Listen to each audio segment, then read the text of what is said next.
Good afternoon, my name is Ben Lester. And I'm Josh Richardson. Welcome back, and these are your Solent Sports News headlines. Texas officials are continuing their investigation into the death of Dallas Cowboys defensive end Marshawn Kneeland after he took his own life on Thursday night.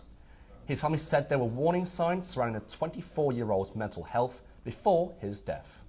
Officials say that Kneeland took his own life after failing to stop for a traffic violation. This comes after he scored his first league touchdown on Monday night. If you've been affected by any of the issues in this story, you can check out mental health support groups.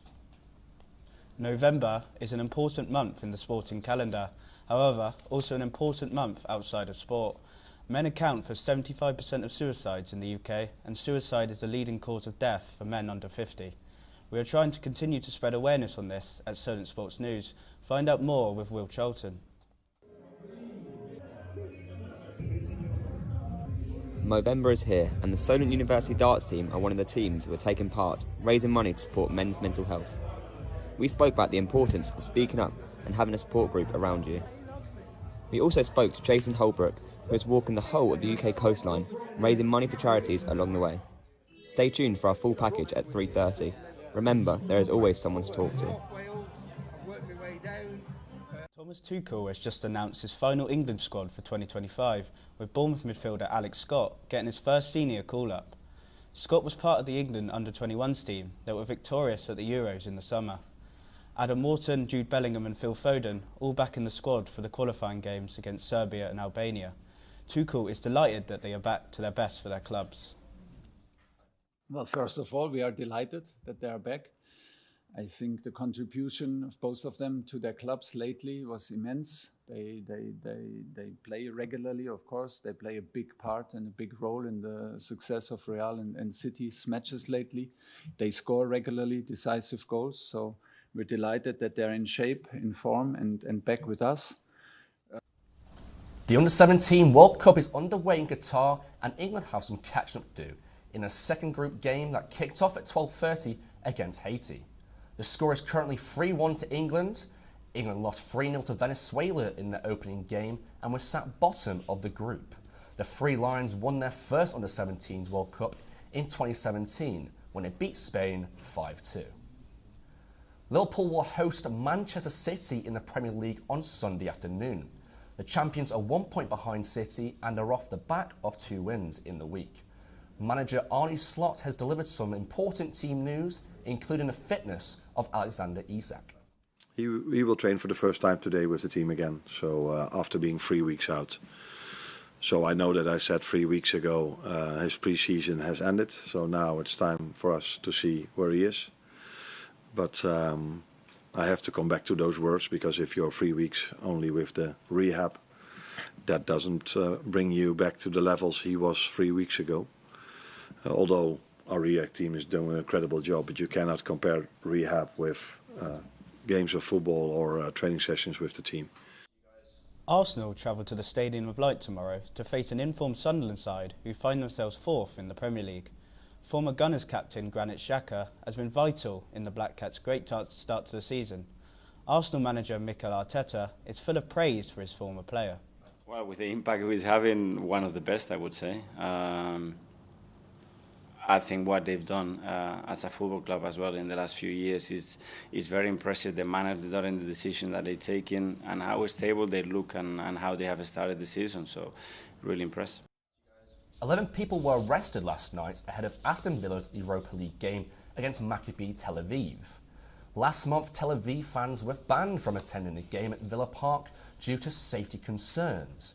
More than 700 police officers from 25 forces were sent to the stadium. Continuing on with the Europa League, Aston Villa beat Maccabi Tel Aviv 2-0, whereas Nottingham Forest drew 0-0 in Austria against Sturm Graz, with Morgan Gibbs-White missing a penalty. Rangers, who are rock bottom of the league phase, suffered another defeat as they lost 2-0 to Roma, while Celtic were heavily beaten in Denmark 3-1 by Midtjylland. In the Conference League, Crystal Palace returned to winning ways and their first ever European win at Selhurst Park after beating Alkmaar 3-1 through an Ismaila Sarr brace. Aberdeen got their first point of the campaign as they drew 0-0 to AEK Larnaca. Ireland are preparing for their second autumn international as they face Japan at the Aviva Stadium in Dublin tomorrow. The Irish will be looking to bounce back after last week's 26-13 defeat to New Zealand. Head coach Andy Farrell says he has struggled with squad selection so far, but there are opportunities for players to get back in the squad. There's obviously everything gets thrown into the pot, doesn't it? In regards to selection, when you're coming up with 4 big games and you throw a bit of travel in there, and at the stage of the season that it's at, so everything gets thrown into the pot. But I suppose the lads that don't get a chance to play this weekend, they're the ones that's brimming to get back. We swap the pitch for the green now, as it's building its own new generation. Our reporter Owen Bulger has more on the story. Bowls is a sport with so many misconceptions. Presumed a sport for the old, but the world champion is just 19. Pat Lawson from Atherley Bowls Club wants to bring the global game to the youth of Southampton. You know, I've played cricket for Hampshire, played golf for Hampshire, and now I play bowls for Hampshire. And this is more competitive than anything else I've ever played, you know. And there's no reason why it should be an old people's game, you know.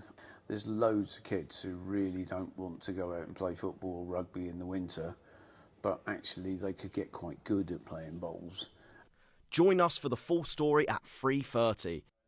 The first Ashes Test match starts in less than 3 weeks' time. The Lions and the main team will face off in a warm-up game as England prepare to regain the urn, with the first Test match in Perth on the 21st of November. However, there is one England player who is currently in Australia, but is in fact helping the opposition to prepare for the historic series. England bowler Ollie Robinson bowled at Australian batter Sam Constas and standing captain Steve Smith in Sydney on Thursday during a New South Wales training session. Robinson hasn't played a test since February 2024 and was left out of England's Ashes squad, but is in Australia to play club cricket. More cricket news as former Zimbabwe captain and current opening batter Sean Williams has ended his international career as he enters a rehabilitation programme to treat drug addiction.